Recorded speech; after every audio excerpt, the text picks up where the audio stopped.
저는 오늘 봉독한 말씀을 중심으로 해서 예수님께서 한적한 곳에서 기도하신 이 제목으로 말씀을 드리고자 합니다. 오늘 말씀에는 한 나병 환자가 예수님을 찾아와서 고침을 받게 되는데요. 잘 아시는 것처럼 나병이라는 병은 오늘날에는 한센시병으로 통칭되는 치료 가능한 피부병 중에 하나입니다. 그러나 성경시대에는 불치의 병으로 또 영적으로 중요한 의미를 가지고 있었던 병이었습니다. 그래서 성경시대 나병 환자들은 성 안에서는 살 수가 없었고 머리를 풀고 검은 옷을 입고 다녀야 했다고 합니다. 그리고 누구도 나병 환자 가까이에는 접근할 수 없었고 나 환자가 있는 쪽에서 바람이 불어오면은 45m 이상 떨어져 있어야 했다고 합니다. 만약에 그 안에 있었을 경우에는 부정한 자로 여김을 받아서 성전에 출입할 수도 없었다라고 하는 것입니다.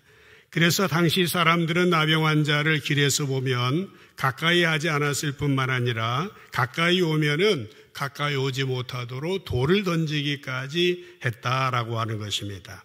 그러니까 오늘 우리가 읽은 본문 말씀 가운데 나오는 온몸에 나병 들린 사람이 예수님께 나왔다는 사실, 그리고 예수님께 엎드려서 간구했다고 하는 사실은 간단하게 단순하게 기록되어 있는 것 같지만은 이 사람에게 있어서는 엄청난 일이었다라고 하는 것입니다.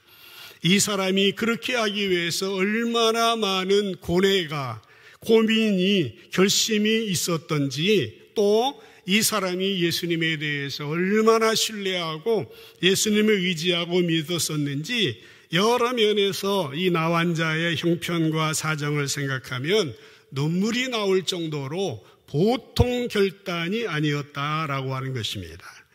이 나병 환자가 특별한 마음을 가지고 예수님께 나와서 예수님께 엎드려서 간구하였습니다. 처음 절 12절을 보실까요? 예수께서 한 동네에 계실 때 온몸에 나병 들린 사람이 예수를 보고 엎드려 구하여 이르되 주여 원하시면 나를 깨끗하게 하실 수 있습니다 라고 말합니다. 그런데 그때 예수님이 뭐라고 말씀하십니까? 13절에 보시게 되면 예수님은 그에게 손을 대십니다. 손을 내밀어 그에게 대시면서 내가 원하노니 깨끗함을 받으라 하셨을 때에 나병이 곧 떠났다라고 성경은 기록하고 있는 것입니다. 여러분, 예수님이 나병 환자를 고쳐주셨습니다. 이 나병 환자는 어떤 사람입니까? 주변 사람에게 사람 인정받지 않습니다. 흉측하게 생긴 사람입니다. 그런데 이 환자를 예수님께서는 껍데기로 보지 아니하십니다. 이 사람을 있는 모습 그대로 보십니다. 예수님은 이 환자가 예수님을 보고 엎드려서 구하는 모습을 보셨을 때에 예수님의 마음은 감동이 되셨던 겁니다. 사람에게 차별받고 거부당하고 사람들에게 정말 흉측한 얼굴로 무시당했던 이 사람, 코가 비틀어지고 눈이 없고 얼굴이 일그러진 이 사람을 예수님은 보지 아니하시고 예수님의 마음 가운데 이 환자에 대한 긍휼히 여기는 마음, 불쌍히 여기는 마음이 예수님에게 있으셨던 것 같습니다. 예수님은 껍데기를 안 봅니다. 사람은 껍데기를 봅니다. 형편사정을 보고 경력을 보고 학벌을 보고 재산을 보고 뭔가를 보이는 것을 보지만은 그러니 예수님은 그러지 아니하십니다. 예수님 마음에는 사랑의 마음, 사랑의 물결이 오늘 찬양과 같이 이전에 가득한 것처럼 주님의 마음에 사랑이 충만했던 겁니다. 여러분, 우리가 이 세상에 살면서요, 우리를 힘들게 하는 것은 무엇입니까? 물론 우리가 처한 문제, 상황, 환경 있습니다만은 더 힘든 것은 그 상황 속에 주변 사람들이 나를 보라보는 시선, 나를 향한 곱지 않은 이 눈길, 이런 것이 더 힘들 때가 많습니다. 회사에서 승진 명단에서 제외됩니다. 자녀가 시험에서 낙방합니다. 별로 좋지 않은 대학에, 말하고 싶지 않은 대학에 들어갑니다. 그 문제, 그 사건 상황보다도 더 이식되는 것은 주변에서 어떻게 바라볼까? 주변 사람들은 뭐라고 말할까? 승진은 다음에 해도 상관없어요. 그런데 다른 사람들은 그래, 능력이 없어. 당연한 결과야. 그런 말을, 그런 시선을, 그런 눈길을 받는 것은 더 고통스러운 것입니다. 자녀들이 내년에 학교 가면 됩니다. 그런데 다른 사람들이 수근수근합니다. 그래, 그런 대학에 떨어지려고 그렇게 티내면서 열심히 했어. 맞아, 대학은 말이야. 공부 잘한다고 다 가는 게 아니야. 이런 평가와 이런 시선을 받을 때 느껴지는 힘든 마음들. 그래서 성도의 관계 속에서 우리의 말 한마디, 우리의 눈길이 너무나 중요한 것입니다.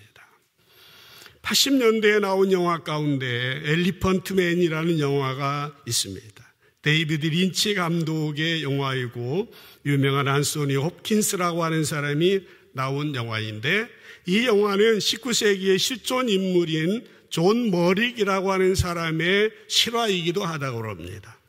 주인공 머릭은, 존은 다발성 신경섬유종증이라고 하는 희귀병을 걸려서 끔찍하게 기형의 얼굴을 가지고 있습니다. 그래서 서커스 공마단의 구경거리가 되어서 온갖 학대를 받으며 살고 있습니다. 공마단 단장은 이런 말을 퍼뜨렸습니다. 저 사람이 저런 얼굴이 된 것은 저기 어머니가 임신 중에 코끼리에게 공격을 당해서 그렇게 됐다라고 퍼뜨렸습니다. 그래서 그런지 이 사람의 별명이 엘리펀트맨, 코끼리 사람입니다.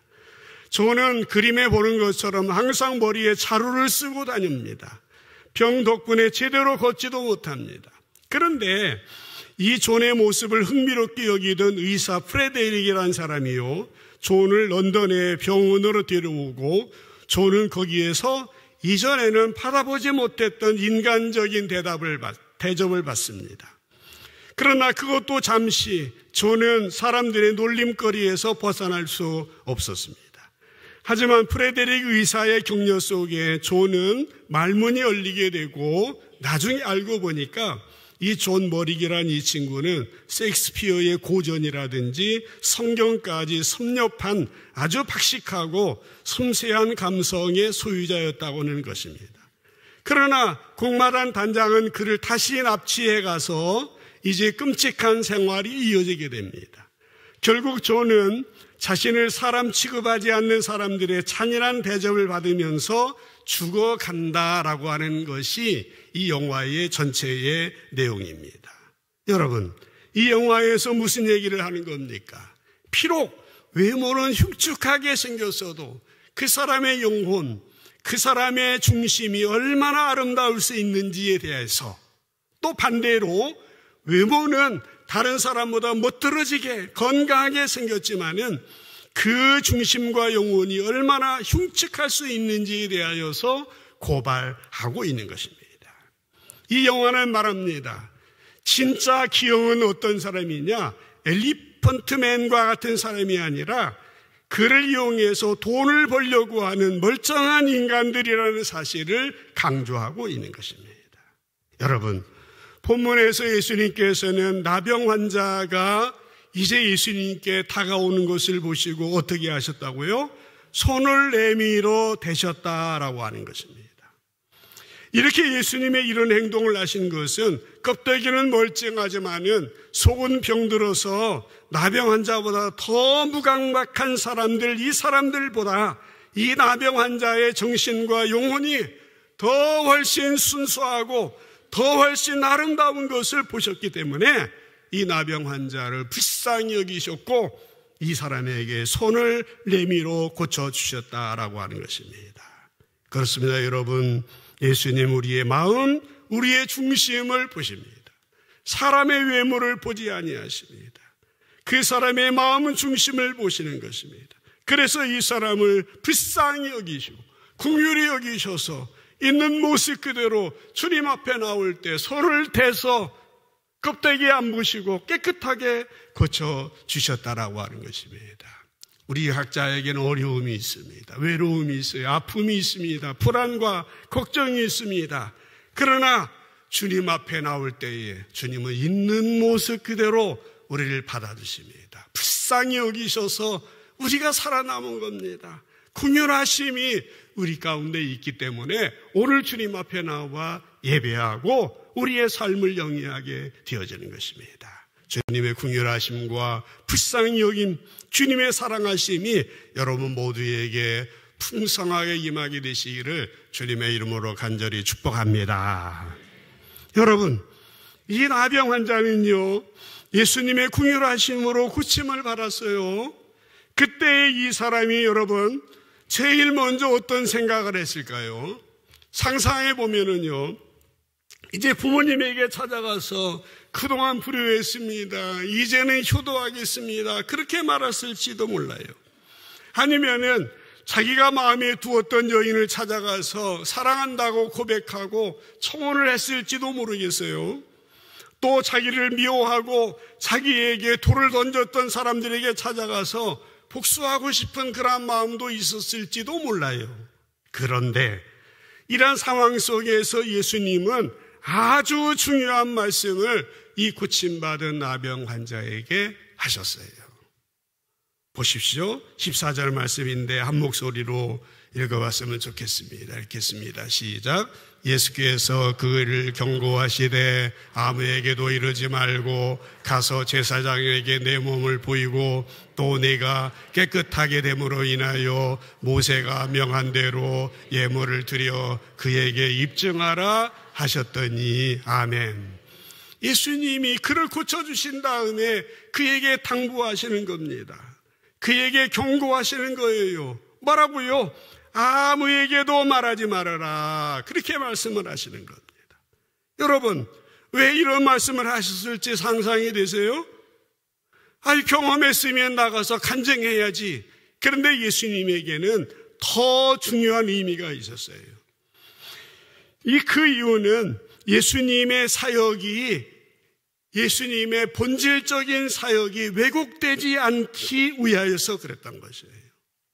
예수님은 나병 환자를 물론 불쌍히 여기셔서 고쳐주신 건 사실이에요. 그러나 이 사람을 고쳐주시는 것이 예수님의 사역의 목적은 아니에요.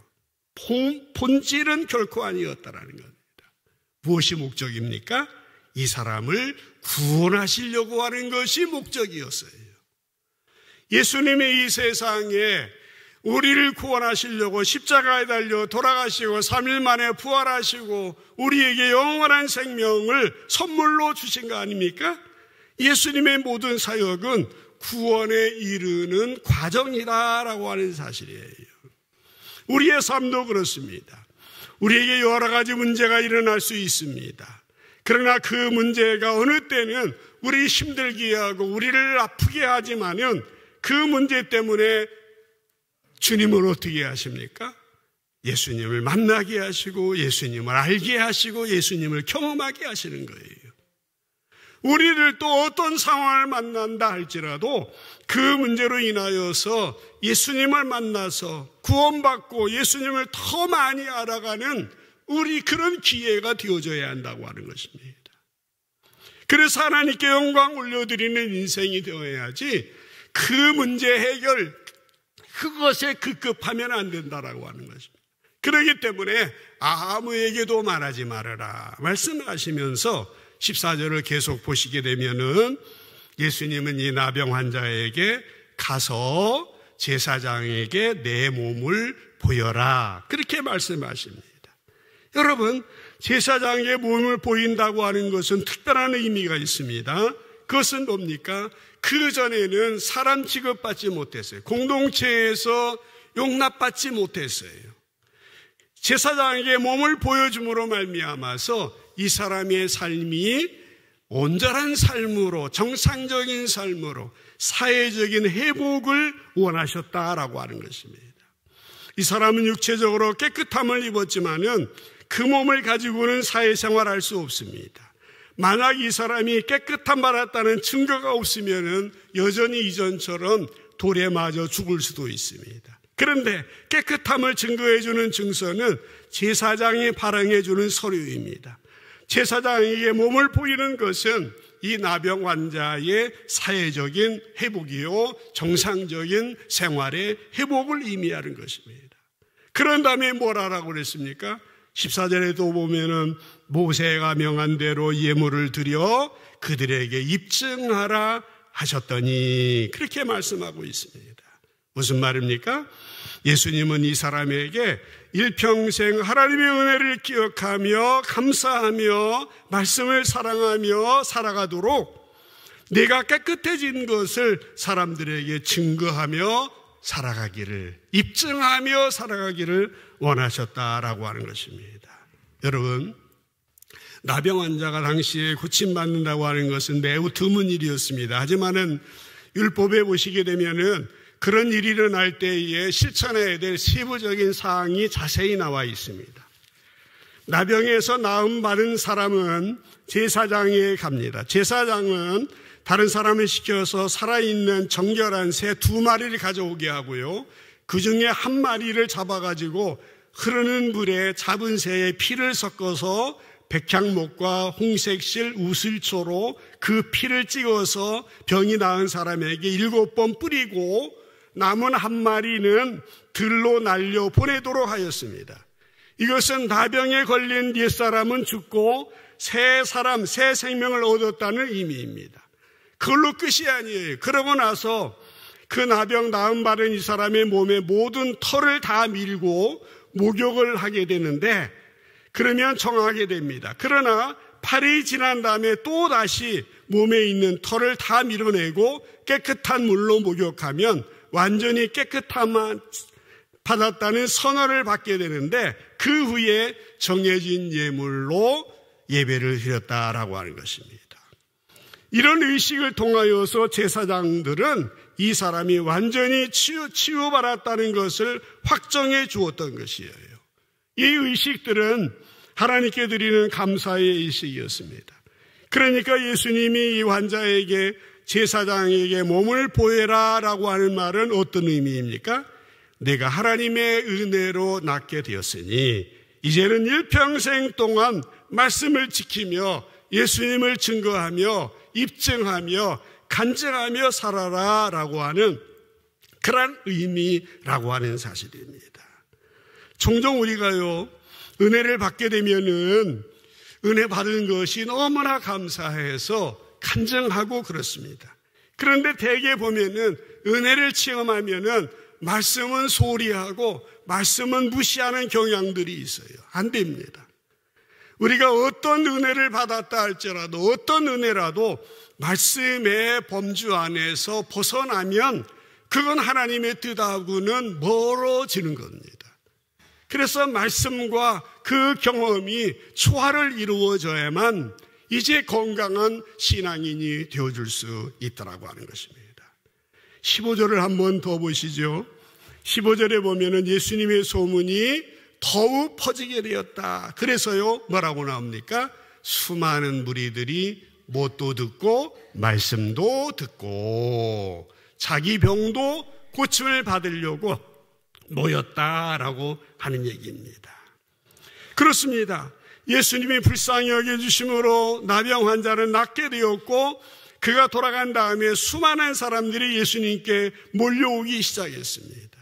예수님은 아무에게도 말하지 말라 명하셨지만은 그가 가서 퍼뜨렸는지 간증했는지 아니면은 사람들이 아름아름 알아서 이심전심 왔는지 몰라도 예수님께 많은 사람이 몰려 들어온 상황입니다. 얼마나 멋진 상황입니까? 그런데 마지막으로 중요한 말씀이 16절에 있어요. 다시 한번 읽어보도록 할게요. 16절 시작. 예수는 물러가서 한적한 곳에서 기도하시니라. 아멘. 이 말씀이 오늘 설교의 제목이기도 합니다. 무슨 말입니까? 사람들이 예수님 계시는 곳으로 몰려옵니다. 그런데 예수님은 기도하시려고 한적한 곳으로 물러가셨다라고 하는 것입니다. 저는 마지막으로 이 예수님의 기도의 모습을 통하여, 예수님의 모습을 통하여 몇 가지 우리 신앙생활, 기도 생활에 대해서 상고해 보려고 하는 것입니다. 첫 번째로는 기도의 빈도입니다. 빈도라고 하는 말은 반복되는 횟수, 반복되는 도수라는 의미입니다. 15절, 16절에 보시게 되면은 예수의 소문이 더욱 퍼짐에 수많은 사람이 말씀 듣고 고침받으려고 모여왔는데 예수님은 물러가셔서 16절에 기도하셨다라는 내용입니다. 이 말씀을 읽어보면은 어떤 의미입니까? 예수님 나병 환자가 고침받았다는 얘기를 들은 사람들이 많이 몰려오고 자기 병도 고침받으려고 모여왔지만은 예수님은 물러가셔서 기도하셨다라고 하는 내용입니다. 그런데요, 15절, 16절을 보면은 여기 나오는 모여오다라든지 물러가다라든지 또 기도하시니라라고 하는 말은 동사의 시제로 모두 다 미완료형입니다. imperfect라고 하는 시제는 영어나 한국말에는 없는 동사의 시제입니다. 이 의미는 거기 나오는 것처럼 과거의 반복이다라고 하는 것입니다. 그러니까 누가복음을 쓴 의사 누가는 예수님의 행적을 기록할 때에 예수님이 한적한 곳에 가셔서 기도하신 것은 공생의 가운데 어쩌다가 예외적으로 일어난 사건이 아니라 과거에 행했던 행동의 반복, 습관적인 반복을 강조해서 말하고 있다라고 하는 사실입니다. 예수님은 항상 기도하셨습니다. 예수님은 습관을 좇아 기도하셨습니다. 새벽 오히려 미명에 기도하셨고 밤이 맞도록 기도하신 것이 예수님의 기도의 모습이었습니다. 기도의 빈도가 그러했다라고 하는 것입니다. 사랑하는 성도 여러분, 기도가 뭡니까? 하나님과의 영적인 대화입니다. 그리고 하나님과의 연결성입니다. 하나님과의 영적인 호흡인 것입니다. 여러분, 신앙은요, 어느 날 갑자기 성장되는 게 아니에요. 신앙은요, 한순간의 경험도 물론 중요해요. 그렇지만은 일평생 시종여일하여야 돼요. 꾸준해야 됩니다. 신앙은 장거리 경주입니다. 신앙은 우리가 살아가면서 차곡차곡 쌓여져야 되는 것이에요. 그래서 우리의 신앙생활이 우리의 내면 속에 이제 자리를 잡아야 되는 겁니다. 그러나 우리는 어떠합니까? 그럼에도 불구하고 우리들은 특별한 문제가 있을 때만 갑자기 하나님하고 친한 척합니다. 그러다가 응답은 못 받고 불면증에 걸리고 금식을 매일을 하다가 위장병이 나기도 하고, 우리의 기도는 예수님이 습관을 따라 기도하셨던 것처럼 지속적으로 자연스럽게 해야 된다라고 하는 것입니다. 그 속에서 우리의 신앙이 빌드업이 되는 거예요. 기초가 씌워지는 겁니다. 그 신앙은요, 기도와 삶을 통하여 내면화되어야 됩니다. 성품화되어야 됩니다. 인격화되셔야 돼요. 생활화되어야 된다라고 하는 것입니다.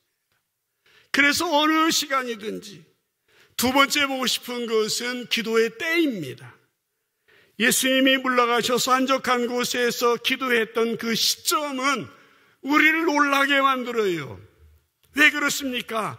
지금 예수님의 인기는 고조, 예수님이 너무나도 정말 그 인기가 절정이었을 때라고 하는, 사람들이 구름대와 같이 몰려오는 것을 보고 있었습니다. 그러나 예수님은 그것에 대해서 도취르지 아니하시고 한적한 곳으로 광야에 가셔서 기도하셨다라고 하는 것입니다.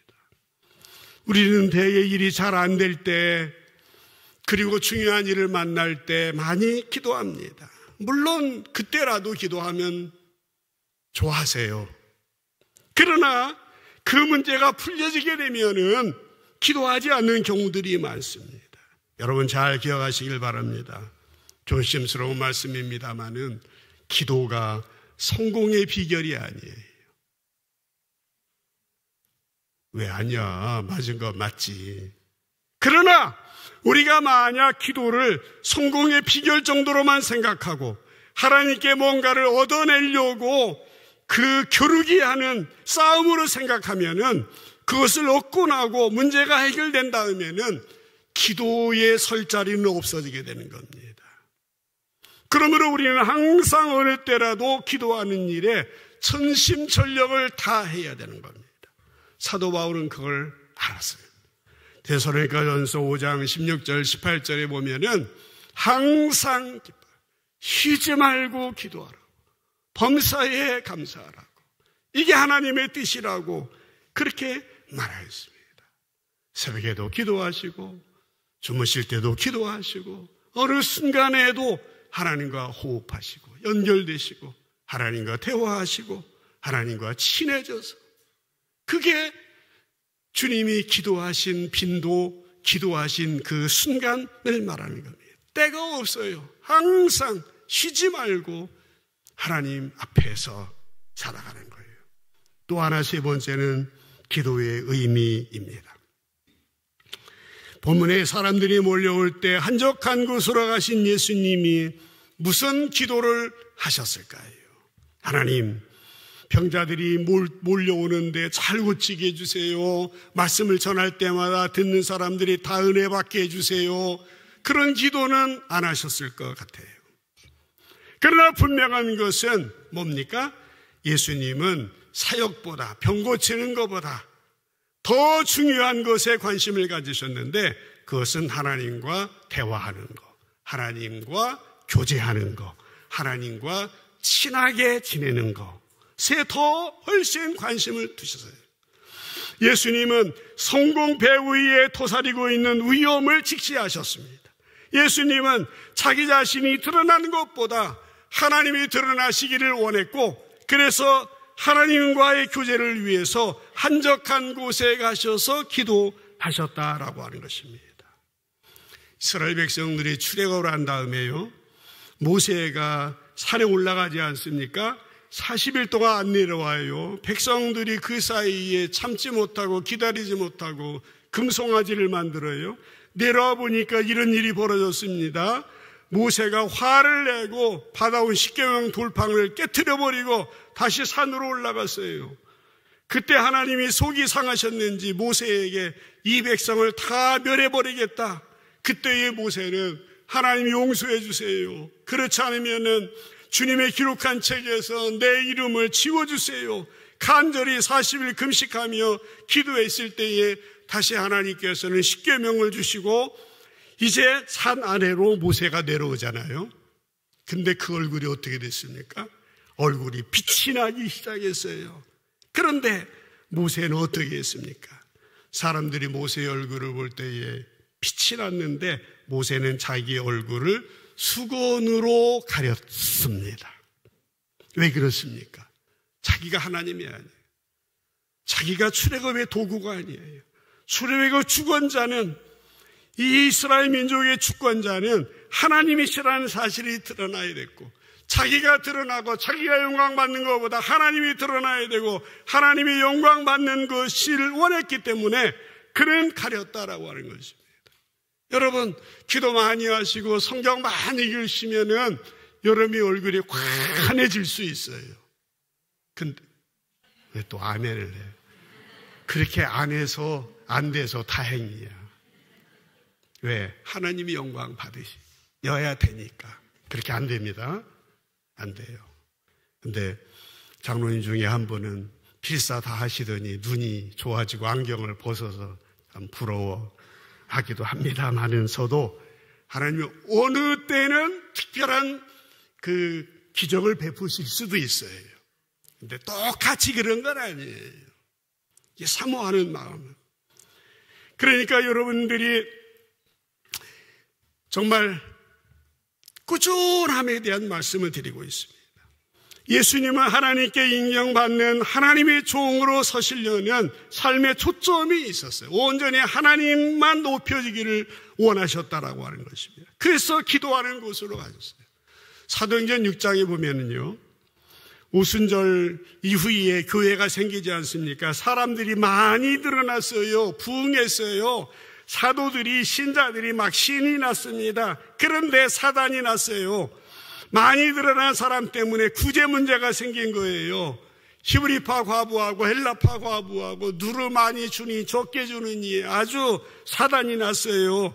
그때의 사도들이 어떻게 해결했습니까? 사도행전 6장 2절로 4절 말씀에 보면은 12사도가 모든 제자를, 성도들을 불러가지고 우리가 하나님 말씀 제쳐놓고 접대하는 일을 하는 것은 마땅하지 아니하니 형제들아 너희들 가운데 성령과 지혜가 충만하여 칭찬받는 사람 7을 택하라. 우리는 이 일을 그들에게 맡기고 우리는 오로지 기도하는 일, 말씀 사역에 힘쓰겠다라고 말했어요. 사도들이 이렇게 마음먹었던 것은 3년여 동안 예수님의 공생의 시절에 예수님의 모습을 늘 보았기 때문에 기도가 중요하다고 하는 사실을 알았습니다. 물론 사도들에게 공동체 안에서 구제 문제 해결하는 것도 중요한 일이었지만은 그것보다도 하나님과 교제하는 일, 말씀 사역이 훨씬 더 중요한 것을 알았다라고 하는 사실입니다. 사랑하는 여러분, 우리가 하나님께 기도하면 틀림없이 응답해 주시기도 하고 우리가 생각하지 못했던 방법으로 역사하시기도 합니다. 그러나 그렇다고 해서 기도를 성공의 수단으로만 삼거나 내 성취의 수단으로 삼는 것은 올바른 기도의 자세는 아니다라는 것입니다. 기도를 수단으로 생각할 때에 나타나는 그런 현상은 뭡니까? 기도는 만능이다. 만능이에요. 그러나 한 면만 보면 안 돼요. 하늘 보좌를 움직이는 기도다. 그런 표현은 다 문제적인 발언인 것입니다. 그러면 기도는 뭐냐? 우리의 목적을 위해서 하나님을 이용하려고 하는 수단이 아니라 세상의 모든 것보다 하나님과 사귀고 하나님과 교제하는 것이 더 중요합니다라고 고백하는 행동이라고 하는 것이에요. 내 걱정은 않겠어요. 하나님께 맡기겠어요. 하나님이 우리 교회 사랑하시잖아요. 우리 교회를 향하여서 주님이 불꽃 같은 눈으로 감찰하시잖아요. 70년을 지켜주시지 않았습니까? 여러분 염려하지 마세요. 걱정하지 마세요. 지금 리더십 2학기에 염려하고 걱정하는 분이 있다는 얘기를 들었습니다. 그러나 저는 염려하지 않습니다. 걱정하지 않습니다. 왜 그렇습니까? 제 경험을 믿어서가 아닙니다. 우리 교회의 주인은, 우리 교회의 머리는 우리 예수님이신 줄로 믿습니다. 예수님 우리보다도 더 좋은 사람, 우리보다도 더 좋은 환경을 맡으시려고 얼마나 애쓰시는지, 우리가 뭐 노심초사 이렇게 저렇게 해봤자 우리가 아는 게 아니에요. 여러분이 선택하고 여러분이 조건을 내세우려고 하지 마시고 하나님의 뜻이 어디에 있는지 이새의 아들 다윗을 만나니 내 마음이 합한. 우리는 그렇게 기도하는. 오늘 예수님이 왜 사람들이 이렇게 왕성한 그때에 홀로 조용히 광야에 가서 한적한 곳에 가셔서 기도하셨는지 우리 그걸 알아야 돼요. 걱정하지 말고 염려하지 말고 하나님이 예비하셔서 우리 삼성교회의 미래가 큰 부흥의 역사, 은혜가 충만한 역사, 하나님께 영광을 올려드리고 70년을 넘어 100년 자랑스러운 삼성제일교회로 세워주실 줄로 믿습니다. 염려하지 말고 걱정하지 말고 누구 사람들한테 무슨 말 들을 거 염려하지 말고 하나님만 바라보고 우리가 기도하면 모든 일이 합력해서 선을 이루어지는 것. 그게 우리의 믿음 아닙니까? 노심초사 걱정하지 마십시오. 우리의 기도 생활 다시 한번 점검해 보십시다. 우리가 오늘 예수님의 기도의 모습을 통하여서 너무나 바빠서 기도 못합니다, 피곤해서 기도 못합니다 하는 말 하지 마시길 바랍니다. 우리는 기도하는 인생이 되어야 됩니다. 기도를 그러나 도구화하거나 내 목적을 달성하기 위한 수단화해서는 안 됩니다. 온전히 하나님만을 바라보고 하늘의 뜻이 땅에서 이루어지게 해달라고 그렇게 기도하는 겁니다. 하나님과 아름다운 사귐, 하나님과 아름다운 교제, 하나님과 친해지는 그 시간, 그래서 더 많이 하나님을 알아가고 더 깊이 하나님을 알아가고 예수 그리스도의 장성한 분량으로까지 성장되어 가는 은혜로운 여러분의 인생, 축복된 인생, 은혜로운 우리 교회, 사랑이 넘치는 삼성제일교회를 세워나가는 여러분 되기를 주님의 이름으로 간절히 축복합니다.